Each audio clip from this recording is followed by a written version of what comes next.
पंचतंत्र की कहानी। चतुर मछली। एक बार ढोलकपुर जंगल में सिमी नाम की मछली रहती थी। सिमी मछली थोड़ी नटखट थी।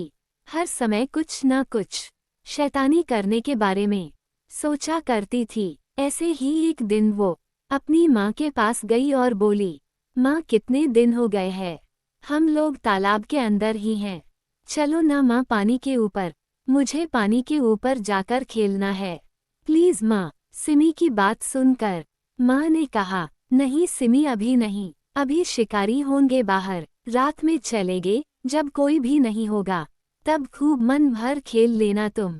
तभी सिमी कहती है, शिकारी ये कौन होते हैं माँ, और इनकी वजह से हम क्यों नहीं जा सकते बाहर, पहले आप ये बताओ मुझे।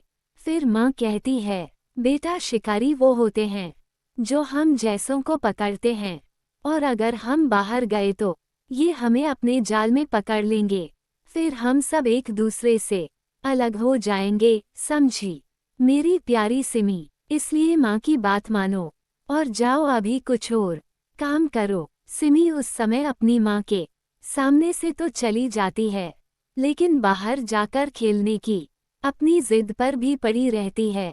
और फिर जैसे ही देखती है कि माँ उसे नहीं देख रही तो वो तालाब के ऊपर पहुंच जाती है। ऊपर पहुंचते ही उसे खुला नीला आसमान दिखाई देता है। चिड़ियों की मीठी मीठी आवाज सुनाई देती है। धीमी धीमी ठंडी हवा चल रही होती है। ये सब देखकर सिमी का मन बहुत खुश हो जाता है। वो जोर जोर हंसते मुस्कुराते कुएं पानी के ऊपर खेलने लगती है। तभी सिमी आगे बढ़ने की कोशिश करती है, लेकिन वो अपना शरीर नहीं हिला पाती। उसका पूरा शरीर उसे बंधा बंधा लगता है और फिर उसे एक आवाज सुनाई देती है, वाह आज तो मजा आ गया, पहली बार में ही इतनी अच्छी मछली पकड़ में आ गई।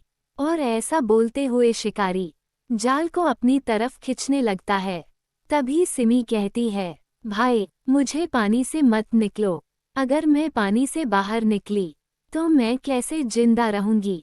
शिकारी कहता है, सॉरी मैं इसमें कुछ नहीं कर सकता, मैं एक शिकारी हूँ और मुझे मछलियाँ चाहिए। शिकारी की ये बात सुनकर सिमी तुरंत अपना दिमाग लगाती है और शिकारी से कहती है, अच्छा मैं अगर तुम्हें और खूब सारी मछलियाँ दूं तो। शिकारी तुरंत जाल को थोड़ा ढीला करता है और कहता है, वो कैसे। तभी सिमी कहती है, मेरे खूब सारे दोस्त हैं, मैं जाती हूँ और उन्हें भी लाती हूँ, मैं चाहती हूँ कि हम सभी दोस्त एक साथ रहें। शिकारी कहता है, क्या सच में, ऐसा तो नहीं तुम जाल से निकलने के लिए ऐसा कह रही।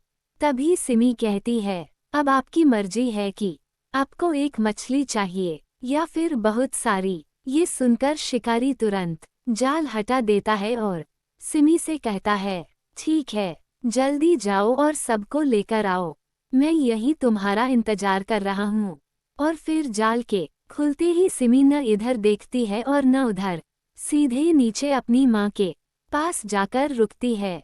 माँ को देखती ही सिमी खूब कसकर माँ के गले लगती है और कहती है, माँ तुम बहुत अच्छी हो माँ, अब मैं तुम्हारी हर बात मानूंगी माँ। और उधर शिकारी बस ज्यादा मछलियों के आने का इंतजार ही करता रह जाता है। सीख, हम किसी मुसीबत में न फंसें, इसके लिए हमें हमेशा अपने पेरेंट्स की बात माननी चाहिए, और अगर गलती से किसी मुसीबत में फंस जाएं तो हमें उस मुसीबत से निकलने का रास्ता निकालना चाहिए।